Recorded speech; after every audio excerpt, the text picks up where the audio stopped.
He's going to another card show? Yes, I am.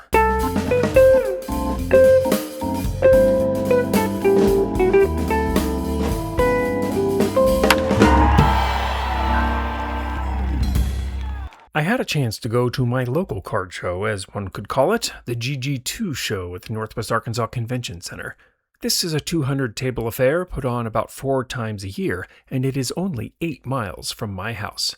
I am privileged, I know. Not privileged enough to score parking close to the door, but I am happy to leave those spots for the people who genuinely need them and use my easily achieved bipedal ambulation instead. About 2 hours after show opening, the people were flowing in and out and most tables looked busy. Before I got to my recreational browsing, I had some supplies to pick up for a few collection flips I'm currently working on. A number of you have asked why I box my sets instead of putting them in albums. Especially when it comes to my collection flips, but more generally too. It's really expensive to do it. A box of 100 pages needed to album a standard 792 card set costs about $25, and an album can be more than $10 in some instances. $12 here for an Ultra Pro baseball card binder. $37 to put a set in an album. But here's the thing, it doesn't add to the value of the set at all. Not a penny.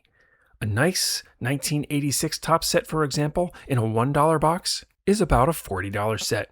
And an equally nice 1986 top set in a $37 binder is about a $40 set.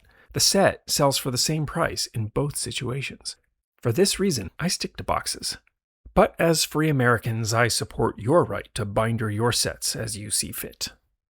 I didn't buy any binder stuff from this dealer, but I did get a 660 count box for $2. Just next door were some dollar bins sorted by team, so of course I dug right in to the Phillies section. Most of this is junky inserts and stuff I either have or can ignore, but then I got to this Panini Prism Team USA Bryce Harper card from 2012, a rookie card of sorts, and not something I would expect to find in a dollar bin. This, along with his few other Team USA cards from 2011 and 2012, usually sell more in the $10 to $20 range. I have this one already, but for $1, this one is going to the kid. Fatherly duties complete, it was time to settle in. I spotted this Cal Ripken Topps Traded rookie for $160 and was reminded that I've almost bought this card before. This card was tied up in my hunt for a Ripken rookie as part of the collection flip I did a few months back. The last time I saw this card, same cert, same dealer, it was $130. Here it is sitting now, months later, still unsold at $160. Inflation comes for us all, it seems. I didn't buy this 1933 Gaudy Ralph Kress card for $10, but I wanted you to know that you can collect pre-war on a budget. Cards like this need a home, and they need to be loved. If Sarah McLachlan can get 100,000 starving and neglected dogs adopted with one crappy song, then surely we can band together and adopt these beaten-down old misfit cards. This case caught my attention for 2 reasons. One was the 74 Nolan Ryan for $20. The last few shows I have noticed a huge spike in Nolan Ryan prices, including some wild prices like $30 for an 82 Topps card in unremarkable condition and $20 for a 78 Topps card that had been eaten by a dog. Here is a 74 Topps Ryan in perfectly presentable condition for the same $20. Stopping the price madness starts with all of us not giving in. Also, this 83 Fleer Boggs rookie looking tasty. Centered, crisp, nothing to complain about. $10. Last week I saw this same card in a local shop in a Beckett Gem Mint 9.5 slab for $100. This card, right here, is equally as beautiful, and as long as you aren't worried about someone else's opinion, which I don't think you should be ever with your own collection, cards like this can be yours for a tiny fraction of graded prices, but with an equal amount of satisfaction in ownership. And to hammer my point home, here's an 82 Topps Mike Schmidt for half the cost of getting the card graded in the first place, but still somehow 15 times the price the same card would be if it was just in your hand. And to beat this dead horse until it is really, really dead, not too long after I found a 78 Topps Nolan Ryan for $1. The same dollar box had this 75 Bob Gibson in it, which is now part of my collection. And to take this beaten and dead horse and make glue, Here's an 89 Topps traded Griffey rookie in a PSA 9 for a barely above the cost of grading $40. And at the very next table, there was the same card in a PSA 10 slab for $215. 5x the price. And anyone who says they can tell the difference between the two without using a 10x magnification loupe is liar, liar, pants on fire. A mid-show surprise for this hobbyist was when I came upon a dealer with some familiar-looking card box dividers. It actually took me a second to realize that I had made them. There was a fellow collector going through the boxes and commenting to the dealer about the dividers, how he thought they were really cool and popped with color, making it easy to find teams and players. Where'd you get them? The dealer responded, "Yeah, some guy on YouTube makes them." So I'm standing there like, how do I interject here in the best way possible? Well, I always have a few prototypes with me at shows to give out, so I silently took one out and gave it to the guy. And I said, "Yeah, and I hear he's a Phillies fan too, but nobody's perfect, am I right?" Now I'm wearing the Phillies shirt as I say this. The guy looks at me like I was trying to rob him or something. But thankfully, the dealer put 2 and 2 together and got 5, which is close enough to 4 for all of us to have a good laugh about it. This channel is getting to the point where I am getting contacted by a variety of sports betting prediction market, boner pill, and questionable supplements companies in search of sponsorship deals. I have politely declined these options so far. As long as you choose to subscribe and keep commissioning Cardbox dividers, available in part through sspsportscardproducts.com, I'll spare you the extra advertising. I only need a few more subs to reach 10,000, so thanks in advance. Off I went to go find more interesting stuff, and I came across this card in a case. A Baffling one. I see the logo is backwards on the slab of the Schmidt rookie. I asked to see it. Did Beckett really slab this card backwards in the holder? It turns out, no. Some nutcase out there got Ron Say's autograph on this card and sent it to Beckett to authenticate the autograph only. Beckett holdered the card backwards with the autograph facing out and labeled it as a 1973 Topps number 615 Ron Say. What a bizarre decision for the single most famous and important card of the 1970s. I found a first Bowman Chrome of Phillies number 1 pick gauge wood for $1, which is the correct price, and I'm happy to stash this one away with the other $1 prospects in hopes his elbow makes it to the show without need of reconstruction. Then I got to this box. Vintage cards, all naked, no sleeves, no nothing. Just cards in a box, like the good old days when I slept on a piece of wood and ate grass clippings mixed with sand. No prices marked, so I inquired before I dug in. "What's going on here? Is this a dollar box?" He says, in the strongest southern draw I have heard in a long while, "Oh, just pick what you want, we'll figure it out." Okay. So I picked what I wanted, and what I wanted was this 1969 Steve Carlton, a 71 Willie McCovey, a 79 Steady Eddie, a Dave Parker rookie, a 77 Willie McCovey, even though I have a bunch of this one already, and a 76 Don Sutton. I say to the guy, "Okay, I picked what I wanted. Let's figure it out." He looks up at me, not even glancing at the cards. "What you got there, 5 or 6? Oh, just give me $1. We'll call it even." Done. Sure, these are low grade, but a 69 Carlton for 16 cents? Who is turning that down? A vintage Hall of Fame rookie card for 16 cents.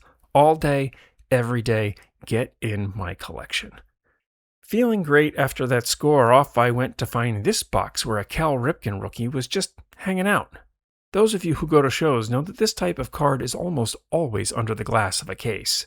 To see this card just freeballing in a box was nice, and that meant I needed to see what else was in there. For those curious, yes, I do, for the most part, ask permission to take pictures and videos while I'm at shows. I am rarely denied permission, but I try and respect the wishes of the dealer when they turn me down. Let's see what's in here. Ripken rookie, Maddox rookie, Bo Jackson rookie, Ken Griffey Jr. San Bernardino minor league pre-rookie for $10? That seems cheap. We'll set that aside. 89 The Rookies Griffey? We'll set that aside too. Griffey, Sandberg rookie, Puckett rookie. Make that 4. Thomas rookie, Make that 2. Mattingly rookie. Make that 4. Wow, this is a great box. Let's keep going. More Bose. Canseco rookie. 84 Mark Langston, which seems out of place and out of price, but whatever. Crime Dog rookie. Leaf and Donruss. Chipper. Clemens. Bonds. And then we got into some veterans. Cool stuff to be able to flip through. I ended up buying 3 cards from the guy. The 2 Griffies and an 83 Donruss Tony Gwynn rookie, the last of the Gwynn rookies to add to my collection. We agreed on $30 for the trio. Thinking $10 was an excellent price in any scenario on the Griffey XRC, I waited until well clear of the dealer's table to bust out my phone and check comps. And as I suspected, comps were $50 to $70 on this card, and many hundreds on graded variants. For a tenner, I'm very content to stash this one away. I was ready to do some dumpster diving and had been through the cases and not finding anything awesome. And I found this 1981 Kellogg's 3D Larry Boa. I found it disturbing. So I put it back and nearby found a Don Mattingly XRC with the Columbus Clippers, a card I hadn't seen in the wild before. I'm glad to know it now, but I didn't feel the need to buy it like I did the Griffey. What I did feel compelled to buy was this Topps Heritage certified autograph of Jackie Brandt, number 57 of 67. This isn't a vintage card, but Jackie Brandt is in the 1967 Phillies team set. Further perusal of this dealer, and I found this card with "I slapped this guy in 1994" written on the sleeve. So, of course, I asked about it. It turns out when Michael Jordan was in Double-A ball with the Birmingham Barons, the Double-A affiliate of the Chicago White Sox, he came to Little Rock, Arkansas for a game against the Arkansas Travelers, the Double-A affiliate of the Cardinals. At the end of the game between those two teams in Little Rock, this dealer, then a kid, was holding out his glove hoping Jordan would sign it as MJ was walking into the clubhouse. Just as Jordan came by, another kid lunged forward, forcing this dealer's glove hand to smack Michael Jordan across the shoulder as he fell over. Jordan didn't flinch, just kept on walking. The dealer didn't get his glove autographed that day, but he did get a great story to tell for the rest of his life, which is probably better. We agreed on $20 for the Jackie Brandt auto, and off I went to make one more stop before calling this show's end. The video where I opened 1988 Donruss wax packs until I got a complete set has surpassed 50,000 views and almost 3,000 likes, and I said in that video, if it did well, I would repeat the experiment with another manufacturer. Well, I'm a man of my word.